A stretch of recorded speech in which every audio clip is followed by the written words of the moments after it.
अस्सलामु अलैकुम वरहमतुल्लाहि वबरकातुहू। नहमदुहु व नुसल्ली अला रसूलिहिल करीम, अम्मा बाद, फ़अऊज़ु बिल्लाहि मिनश शैतानिर रजीम, बिस्मिल्लाहिर रहमानिर रहीम। कुंतुम खैर उम्मतिन उखरिजत लिन्नास तअमुरूना बिल मारूफ व तनहौना अनिल मुनकर व तु'मिनूना बिल्लाह। सूरह आल इमरान पारा नंबर 3।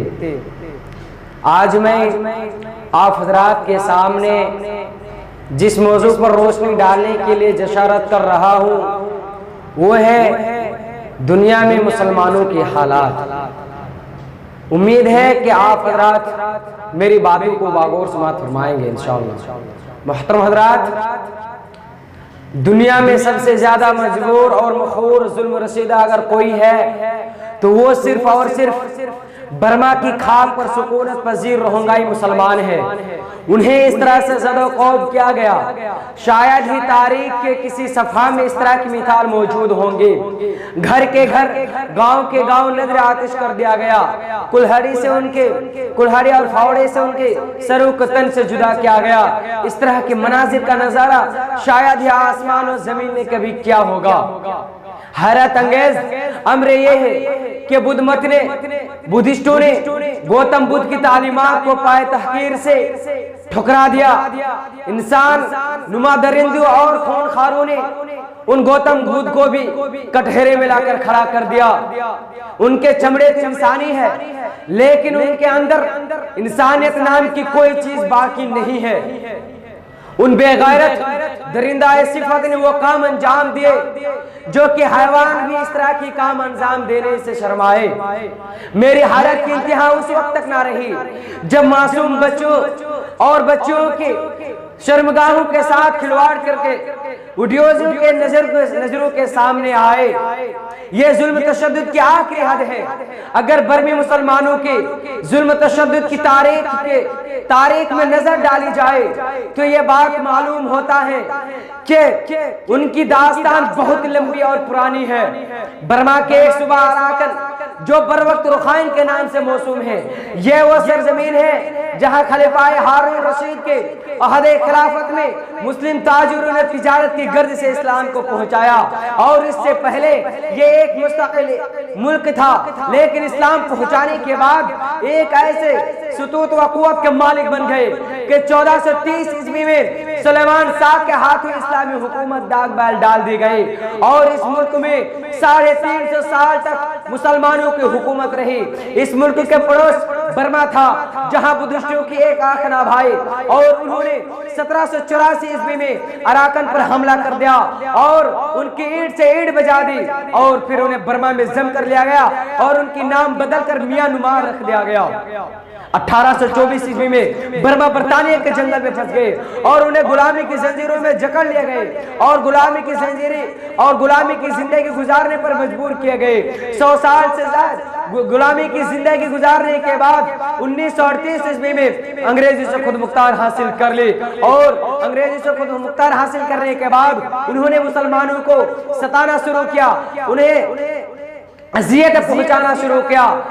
5 लाख मुसलमानों के तादाद में बर्मा को खालिबाद कह देने पर मजबूर हुए और इस मुल्क के पड़ोस बांग्लादेश की तरफ जब मुसलमानों ने रखते सफर बांध लिया तो सऊदी हुक्मरान को बहुत ही तरस आया और उन्होंने उनके लिए हिजरत के लिए मुकम्मल तौर पर दरवाजा खोल दिया। आज मक्का मुकर्रमा में बुदबोश इख्तियार करने वाले 25% अराकन के मुसलमान हैं और बहुत सारे ऐसे मुसलमान थे जिन्हें हिजरत करने का मौका भी नहीं मिला था और उन्हें तरह की अज़ियतों का सामना करना पड़ा। उनके मकातिब व मदारिस पर कुफ्र लटका दिए गए और लाउड स्पीकर से आजान देने पर कदगल लगा दी गई। 1962 ईस्वी में जज्ल नियमन का दौर का आगाज हुआ। ये मुसलमानों के लिए एक इब्तिला व आजमाइश का अहद था, एक नए अहद था और फौजी से मुसलमानों को मुकम्मल तौर पर बाहर निकाल दिया गया। 1982 ईस्वी में बर्मी मुसलमानों को हक शोहरत से महरूम कर दिया गया और उनके लिए जिंदगी गुजारने के लिए दुश्वार से दुश्वार कवानीन वाज़े किए गए, लेकिन इन दुश्वार कुछ घड़ियों में भी उन्होंने अपने हाथ से इस्लाम व ईमान का दामन नहीं छोड़ा और उनकी जुबानें रस्सियों से बांधकर बाहर खींच ले गए। और 9000 मुसलमान बर्री और बहरी रास्ते से जान बचाकर जब बांग्लादेश की तरफ हिजरत करने लगे तो बांग्लादेशी हुकूमत ने उन्हें पनाह देने से इनकार कर दिया। उसके बाद बुद्धिस्टों की गुंडे लफंगे ने उन पर जुल्म ढाने लगे। ये 16 मार्च 1997 ईस्वी का वाकया है कि बुद्धिस्टों की एक जमात ने मुसलमानों पर अलगार शुरू कर दी। 15 मई 2001 को बुद्धिस्टों की एक जमात ने मुसलमानों की 11 मसाजिद को मिसमार कर दिया, 400 से ज्यादा घरों को आग के हवाले कर दिए, 200 अफराद को शहीद कर दिया।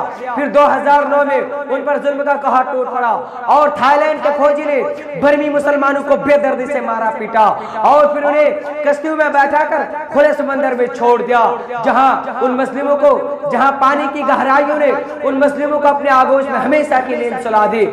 ये 2012 फिर 2012 से लेकर 2013 तक लोगों को बिस्मार करती रही। 2012 में तकरीबन एक हफ्ते के अंदर 1,02,000 मुसलमान गधे की सींग की तरह नापिद हो गए। और बाज इत्तलात के मुताबिक जो 2013 में रोनमा फसादात रोनमा हुए थे वो एक मुस्लिम सोनार और एक बुद्धिस्टों के माबाइन का बहाद का नतीजा था। बुद्ध मत के इख्तियार करने वाले सड़कों पर जाम घाट लगा दे और दर्जनों मुसलमानों को शहीद कर दिया गया। 2012 में यूरस महज इब्तिदाई 15 दिनों में 20,000 से ज्यादा मुसलमानों को अपने घर की तरफ रवाना कर दिया। 20 अगस्त 2017 को होने वाले यानी एक हफ्ता के अंदर 20,000 मुसलमानों को शहीद कर दिया, अपने जानों से हाथ धोना पड़ा।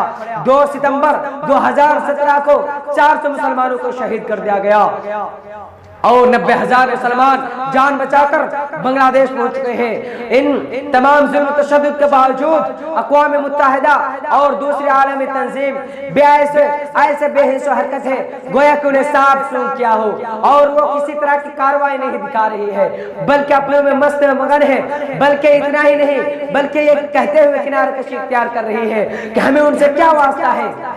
हालांकि मुसलमानों के लिए जमीन वासा होने के बावजूद आज जमीन तंग पड़ गई। जब वो वतन अजीज हिंदुस्तान में पनाह लेने के लिए जब रवा दवा हुए तो यहाँ की हुकूमत ने उन्हें पनाह देने से इनकार कर दिया और गद्दार वतन और दिगर इल्जामात आयद करके खुद के वतन की राह दिखाई। इसकी बड़ी वजह यही है कि वो मुसलमान है और मुसलमान होना ही जुर्म है। आप हज़रात को तारीख याद होगी कि जब अंग्रेज इस हिंदुस्तान में आया और इस हिंदुस्तान को गुलामी की जंजीरों से जकड़ लिया तो सबसे पहले मुसलमानों ने कदम उठाया लेकिन आज इसी हिंदुस्तान में मुसलमानों को तरह तरह से अज़ियतें पहुंचाई जा रही है। क्या आपको 2002 में जो गुजरात में रोनमा फसादात रोनमा हुए थे, क्या आपको उसको याद नहीं है? क्या आपको याद नहीं है? आसाम और इसी तरह भागलपुर में जो फसादात हुए थे, क्या आप उसको भुला दिए कि मुसलमानों को किस तरह से मारा पीटा गया था, गाजर मूली की तरह काटे गए थे। और इसी तरह आज मुल्क शाम में मासूम बच्चों को यतीम बनाया जा रहा है। ईरान और दिगर ममालिक, अफगानिस्तान, दिगर ममालिक में मुसलमानों को गाजर मूली की तरह काटा जा रहा है। मुसलमानों अपने अंदर इत्तेहाद और इत्तिफाक पैदा करो, इसलिए कि इत्तेहाद और इत्तिफाक एक ऐसी कीमती दौलत है जो कि बड़े बड़े लश्करों को शिकस्त फास्ट दे देती है। और फिर आपको तारीख याद होगी कि जंग बदर में कुल सहाबाए किराम की तादाद 313 थी और कुफरे और मुशरिकीन की तादाद 1000 का था, 1000 के, लेकिन 313 आदमी के अंदर इत्तेहाद और इत्तिफाक थे जिसकी वजह से 1000 लश्कर को शिकस्त फास दे दे। आखिर में अल्लाह ताला से दुआ है कि बारे इलाहा हम तमाम मुसलमानों के अंदर इत्तेहाद और इत्तिफाक पैदा करने की तौफीक अता फरमाए और जब तक हम जिंदा रहे इस्लाम पर जिंदा रहे और जब हमारा खात्मा हो तो ईमान बिल खैर पर खात्मा, इस्लाम पर खात्मा हो। व मा अलैना इल्लल बलाग। अस्सलामु अलैकुम व रहमतुल्लाहि व बरकातुहू।